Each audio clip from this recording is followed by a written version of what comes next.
You know, when we picture World War II, we usually think of these massive armies clashing, right? But behind every single tank, every rifle, every plane, there was an idea, a national philosophy really, that was shaping the very steel of the conflict. So, let's get into it, because the war wasn't just fought with weapons, it was fought with the very ideas that built them. To get a sense of the sheer scale we're talking about, just look at this number, 300,000. That's how many aircraft the United States built during the war. It's an absolutely staggering figure, and it points to an industrial giant waking up like nothing the world had ever seen before.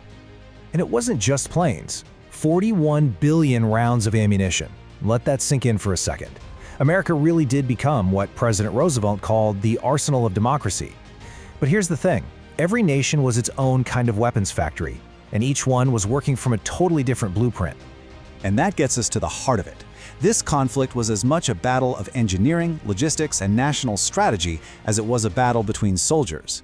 Every single weapon tells a story about the country that made it, their strengths, their weaknesses, and what they truly believed was the key to winning a war. So let's start at the most personal level you can get, the individual soldier. Because the rifle they carried in their hands, it was a direct extension of their nation's entire military philosophy. This right here shows such a fundamental clash in thinking. It's fascinating. On one side, you've got the American M1 Garand. It's a semi-automatic. It lets you send 8 rounds downrange just as fast as you can pull the trigger. The American idea was simple: win with overwhelming firepower, suppress the enemy. Then, on the other side, you have the German Carbiner 98K. It's a classic, precise bolt-action rifle, and it comes from a long tradition of marksmanship. For the Germans, the philosophy was that every single shot had to count. And you know what? That American approach really paid off. General Patton himself called the Garand the greatest battle implement ever devised. And that much higher rate of fire gave the average American GI a massive advantage in firefights all across Europe and the Pacific. It was a true game changer. Of course, other countries found their own answers. The British Lee Enfield was this really clever compromise. It had a super fast bolt action, but it also had a 10-round magazine. Best of both worlds, really. And the Soviets? Well, their Mosin Nagant was the absolute definition of brutal simplicity. This was a rifle so rugged and easy to make, they could churn out millions of them. And you just knew it would work in the frozen mud of the Eastern Front. And you see this exact same split in thinking with submachine guns. The German MP-40 was a marvel of efficient mass production, designed from the get-go to be made cheaply with stamped metal parts. Now, contrast that with the British Sten gun. This thing was born out of pure desperation after the evacuation at Dunkirk. It's crude, it's simple, and you could build one in just 5 hours. The philosophy was crystal clear. A weapon in your hands right now is way better than a perfect weapon you get next year. And this just says it all, doesn't it? 2 pounds and 50 shillings. That is all it costs to make a Sten gun. It was the ultimate example of necessity is the mother of invention, and it's how Britain managed to arm millions of its own soldiers and resistance fighters across Europe. And as you might expect, the Soviets took this idea of sheer volume to its absolute extreme. Their PPSH-41, the famous Papa Shah, with that iconic 71-round drum magazine, it was literally designed to just unleash a storm of bullets. It reflected Soviet doctrine perfectly. Send in waves of infantry with a weapon that could just saturate an area with fire. All right, so let's scale things up from the individual soldier and talk about the real titans of the battlefield, the tanks. This is where those national philosophies were literally cast in tons and tons of steel. This slide, right here, is the core of the whole story. On one end, you have the German Tiger, an absolute masterpiece of engineering, a technological terror with a gun that could kill any Allied tank from a mile away. But it was incredibly complex, and they only ever built about 1,350 of them. Then there's the Soviet T-34, revolutionary, with its sloped armor that deflected shells. Yeah, it was crudely made, but they built over 80,000 of them. And finally, the American M4 Sherman. Honestly, it was outgunned by the big German tanks, but it was unbelievably reliable and easy to fix. America's real genius wasn't just building 50,000 Shermans, it was getting them across oceans and keeping them running. It was a victory of logistics. So, where did the Tiger get its fearsome power? From this, the legendary 88mm gun. Now what's fascinating is that this thing started its life as an anti-aircraft gun, but the Germans realized its high-velocity shells were absolutely devastating against tanks. It's a perfect example of their obsession with high-performance, versatile engineering. squeezing every ounce of potential out of a single superior piece of technology. And the Soviet answer to that kind of precision, well, it wasn't precision at all. It was saturation. The Katyusha rocket launcher, nicknamed Stalin's organ because of the terrifying sound it made, was all about psychological shock. It wasn't designed to hit a single tank, it was designed to wipe an entire grid square clean off the map. Okay, let's leave the mud and steel for a minute and look up, to the skies. Because up there, this race of ideas became an incredibly fast, life-or-death struggle for innovation. The way fighter planes evolved tells this story perfectly. First up, the British Spitfire in 1940, a beautiful, elegant defender built for one purpose: national survival during the Battle of Britain. Then in 41, the Japanese Zero shows up. It made a deadly trade-off. It sacrificed almost all pilot protection and armor for incredible range and agility. Later, the P-51 Mustang became the best all-around fighter of the war, a true game-changer, but only after it combined an American airframe with a powerful British engine, a perfect symbol of Allied cooperation. And finally, you get a glimpse of the future, the German Me-2062 jet fighter, a revolutionary plane that just came too late to make a difference. So let's pull all these threads together. What does all of this actually mean? The ultimate takeaway here is that the most potent weapons of the war were the ideas themselves. And this is the whole point, right here. Every rifle, every tank, every plane. It was more than just a machine. It was a nation's physical answer to the biggest question there was. How do you win a total global war? They were arguments in a violent debate. Quality versus quantity, precision versus firepower, complexity versus reliability. In the end, you can boil it all down to this.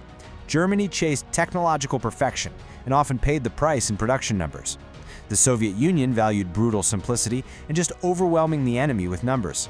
The United States mastered the art of logistics and reliability for a war that spanned the entire globe. And Britain championed desperate ingenuity and pragmatic solutions just to survive. And that kind of leaves you with a final thought, doesn't it? Because this same exact process is happening right now. All the technology being developed today, drones, AI, cyber weapons, they aren't just tools, they are arguments for a whole new way of seeing the world and conflict. Which makes you wonder, what arguments are being built today? And that leads us right into our first big arena of innovation, the air. The thinking before the war, the big idea, was summed up in this one phrase: the bomber will always get through. It was this belief that no defense could really stop a determined bombing raid. And that idea, it sparked a furious arms race to build the ultimate weapon in the sky. So this became the question, right? The one that kept military planners up at night on all sides. Could you actually just bypass armies and navies completely? Could you shatter an enemy's will to fight by destroying their cities and their factories from miles above? The answers to those questions were forged in the skies over Europe and the Pacific. What's fascinating is that every nation had a different answer to that question. Take the Americans. They put their faith in planes like the B-17 Flying Fortress. Their idea was high-altitude, daylight precision bombing, believing that their heavily armed bombers could fight their way to the target and back. The British, though, they took a totally different approach. They focused on night bombing with the Lancaster, a plane basically designed to be a massive flying truck, built to carry enormous bomb loads. And then you have the Germans, who had first perfected the Stuka dive bomber, not as a city killer, but as flying artillery to support their ground troops. Three very different philosophies. If you want to really understand the insane level of investment we're talking about, just look at this fact. The B-29 Superfortress, the most advanced bomber of the war, was a project so massive, so unbelievably complex, that it cost more than the Manhattan Project. Let that sink in. It cost more money to build the ultimate bomber than it did to build the atomic bomb. That tells you everything you need to know about how much faith was put in winning the war from the air. But hey, the revolution wasn't just happening up in the sky. An equally huge power shift was taking place on the world's oceans. And it turns out, the very same thing that was dominating the air, the airplane, was about to bring an end to the ship that had ruled the seas for centuries. So meet the king of the old era, the Japanese battleship Yamato. This was the largest, most powerful battleship ever built. I mean, just look at those guns. They could throw a shell that weighed as much as a small car, over 26 miles. It was the absolute peak of naval engineering, a floating fortress that seemed totally invincible. And yet this magnificent floating fortress was sunk without ever getting into a slugging match with another battleship. The king was taken down by swarms of little planes launched from an aircraft carrier hundreds of miles away. It was a brutal, decisive lesson. A ship's guns, no matter how gigantic, were useless against the reach and power of aircraft. The age of the battleship was over. Just like that. And so, the aircraft carrier became the new queen of the seas. Japan proved it first at Pearl Harbor, using carriers to absolutely devastate the American battleship fleet. But, and this is the crucial part, just 6 months later at the Battle of Midway, American carriers got the revenge, sinking 4 of Japan's best. And this revealed the real secret weapon, industrial power. America could build new carriers faster than Japan could. It could replace its losses. Japan simply couldn't. At the same time, beneath the waves, another war of ideas was going on. Germany's U-boats weren't just sinking ships for the sake of it. They were trying to achieve what you could call economic strangulation. The idea was simple and absolutely brutal. Cut off Britain's lifeline of food, fuel, and weapons from across the Atlantic, and literally starve the island nation into surrender without a single German soldier ever having to land on its beaches. Okay, so we've talked about the battles you could see, but that brings us to the unseen front, the secret war being fought in laboratories and workshops and on chalkboards, where a single idea, a single breakthrough, could completely change the course of the war overnight. So think about it for a second. What do you think was the single most decisive weapon of the war? Maybe a tank, a plane? While a lot of historians would argue it was something else entirely, something you couldn't even really see, but its impact was almost like magic. And that weapon was radar. The idea itself is pretty simple. You send out radio waves, and you listen for the echo when they bounce off something. But what it could do was revolutionary. During the Battle of Britain, it gave the outnumbered Royal Air Force the few extra minutes of warning they needed to get their fighters in the air. It basically allowed pilots and sailors to see in the dark, completely stripping away the enemy's cover. It was a total game changer. Of course, radar wasn't the only secret weapon tipping the scales. You had the atomic bomb, obviously, the ultimate city-destroying weapon. But some of the smaller innovations were just as critical. The proximity fuse, which was basically a tiny radar packed into an artillery shell, made anti-aircraft fire unbelievably deadly. Shaped charges gave a single soldier the power to knock out a tank. And then there was Germany's V2 rocket, a weapon that, while not decisive in the war, was a terrifying preview of the future of warfare. So, where did all of these incredible machines come from? The tanks, the planes, the ships. They came from the factories. Victory wasn't just won by soldiers. It was forged on the assembly line, on a scale that the world had never, ever seen before. Let this number sink in for a moment. 2/3. 2/3 of all the military equipment the Allies used to fight the entire war, from bullets to bombers to boots, came from American factories. President Roosevelt called it the arsenal of democracy, and he was not kidding. And if that last number didn't blow your mind, try this one on for size. At its absolute peak, Ford's Willow Run factory, a place that was making cars a few years earlier, was pushing a brand new B-24 Liberator bomber off the assembly line every 63 minutes. A 4-engine heavy bomber with over 1 million parts, built in about the time it takes to watch a movie. It's just staggering. I mean, the entire American economy basically got a new job. Car companies, you're building tanks now. Typewriter companies, congratulations, you make machine guns. There was even a company that built roller coasters that switched to making repair platforms for bombers. And this whole incredible effort was powered by millions of women, the Rosie the Riveters, who flooded into the factories and proved they could build anything. But the American way wasn't the only path. After being invaded, the Soviets pulled off an industrial miracle of their own, literally packing up entire factories and moving them 1,000 miles east, out of the reach of German bombers. And their philosophy was born out of pure desperation. Forget the complex, technically perfect machines like the German Tiger tank. Instead, their focus was on simple, rugged, easy-to-build designs that they could churn out in absolutely mind-boggling numbers. The result? Over 80,000 T-34 tanks. A tide of steel that eventually just overwhelmed German quality with pure, relentless quantity. So, the war ends. What happens to all of this crazy innovation and technological advancement? Well, it didn't just vanish. The technologies that were developed in the heat of battle went on to shape the world we live in today in ways we don't even think about. And you want a perfect example of this connection? Look no further than the German V2 rocket. Here you have a weapon of terror, designed to destroy cities. After the war, its lead designer, Wernher von Braun, was brought to America. His expertise was first used to build Cold War missiles, but that very same technology, that same knowledge, led directly to the gigantic Saturn V rocket that took humanity to the moon. From a terror weapon to the Apollo program. It's an unbelievable story. When you look at it, World War II was this incredible, massive pressure cooker for technology. It accelerated everything at a breakneck pace and gave us jet engines, early computers, nuclear power, and even the foundations of space travel. It completely reshaped our world.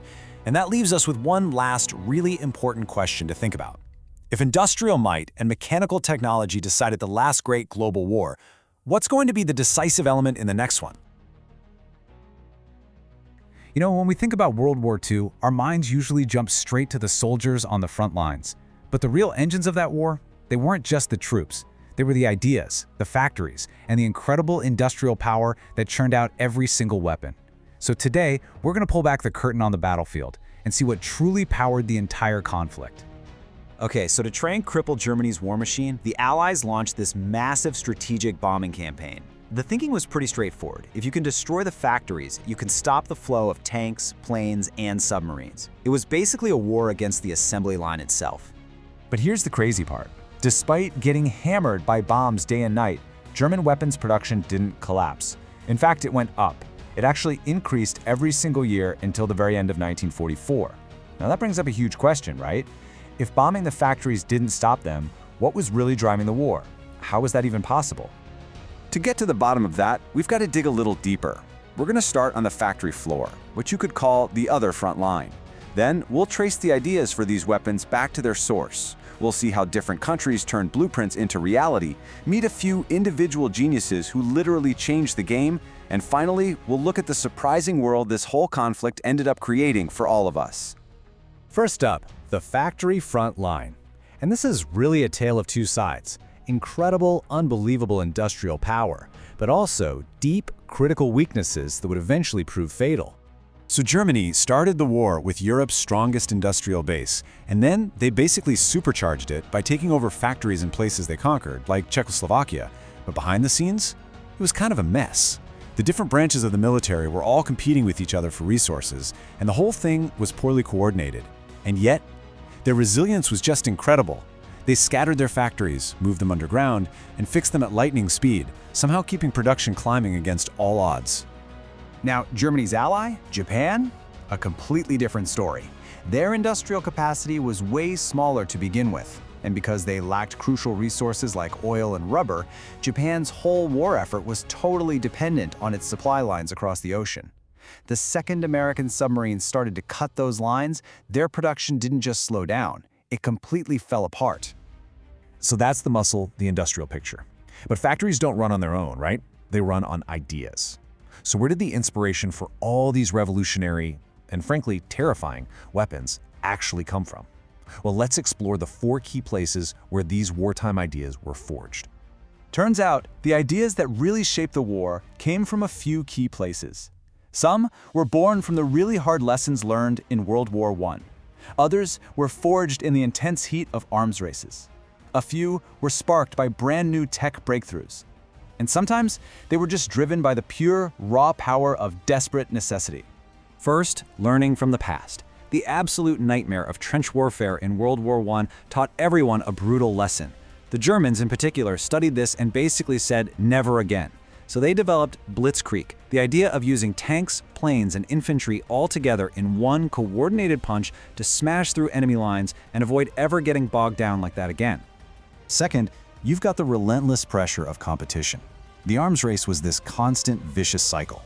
One side would build a better tank, which would force the other side to rush and create a more powerful anti-tank gun. Well, that, in turn, led to tanks with thicker armor, and it just went on and on and on. This back and forth drove an incredibly fast evolution in technology in just a few short years. And you know, sometimes the best ideas don't come from a fancy lab, but from pure desperation. When Britain was facing a potential invasion, they needed a submachine gun that was super cheap and easy to make. The result was the crude but effective Sten gun. Later, when Germany was facing defeat, they needed a simple anti-tank weapon anyone could use, and that gave us the Panzerfaust. When your back is against the wall, you get creative, and you get creative fast.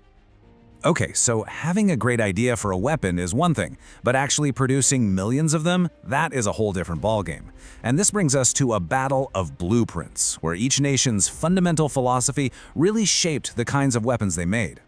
And this table just lays it out perfectly. You had three completely different ways of thinking. The United States weaponized what it does best: mass production. They overwhelmed the enemy with just sheer numbers of reliable, standardized equipment. Germany, on the other hand, was obsessed with engineering perfection. They created these amazing, technologically superior weapons, but they were so complex and expensive they just couldn't build enough of them. And the Soviet Union? They went with brutal simplicity, churning out millions of good enough tanks and guns that could be built fast by almost anyone. In the end, it turned out that quantity has a quality all its own. But behind all these vast industrial systems and national strategies, there were also these incredible moments of individual brilliance. A single spark of genius from one person that could change everything. I mean, take a guy like John M. Browning. His mechanical genius created weapons so well designed that some are still in use today, a century later. Or Alan Turing, whose mind was basically the Allies' ultimate secret weapon, creating the machines that cracked the German Enigma code. And then there's Wernher von Braun. His childhood dream of space travel led him to build the V-2 rocket for Germany, and then, later, the Saturn V rocket that took humanity to the moon. But here's the most important part. This technological explosion didn't just end in 1945. Not even close. It fundamentally reshaped our entire world, creating a legacy that is literally all around us today.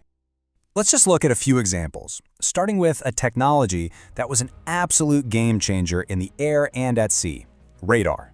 For the first time, you could see with radio waves, and that completely changed everything about combat. And this is where it gets wild. That same core technology now guides airplanes safely to their gates, it helps forecast our weather, and yup, it's even the reason the microwave oven in your kitchen works. Then you have rocketry. This terrifying weapon of vengeance, the German V-2, was actually born from this much grander, pre-war dream of reaching for the stars. And today, that very same technology is the bedrock of all space exploration. Every satellite we launch, every probe we send to another planet, every single human who has ever left the Earth has ridden on a direct descendant of that wartime invention. And maybe the most secret front of the entire war was the intellectual one. To win it, the Allies built these massive, incredibly complex electromechanical machines, basically the world's first real computers, for one reason and one reason only: to break enemy codes. That urgent need to crack those codes literally fast-forwarded the development of computing by decades. The device you're watching this on right now, its ancestors were those code-breaking machines. The principles they pioneered are now the basis for all modern data encryption and security. So, in the end, you're left with this profound paradox. An era of unbelievable destruction also became an engine for incredible progress. Technologies that were created to end lives were later adapted to improve them, and the methods used to build weapons completely transformed the way we build everything else. And this leaves us with a really powerful and maybe a little unsettling question to think about. It forces us to ask, what is our responsibility as human beings, when so often the very cradle of innovation is conflict? Which leaves us with one last thing for you to think about. The next time you're online and you hit Subscribe, like, share, or you drop a comment, just pause for a second and think about the role you're playing. Are you just a viewer? Are you just watching? Or are you actually a co-creator, actively shaping the kind of world you want to watch?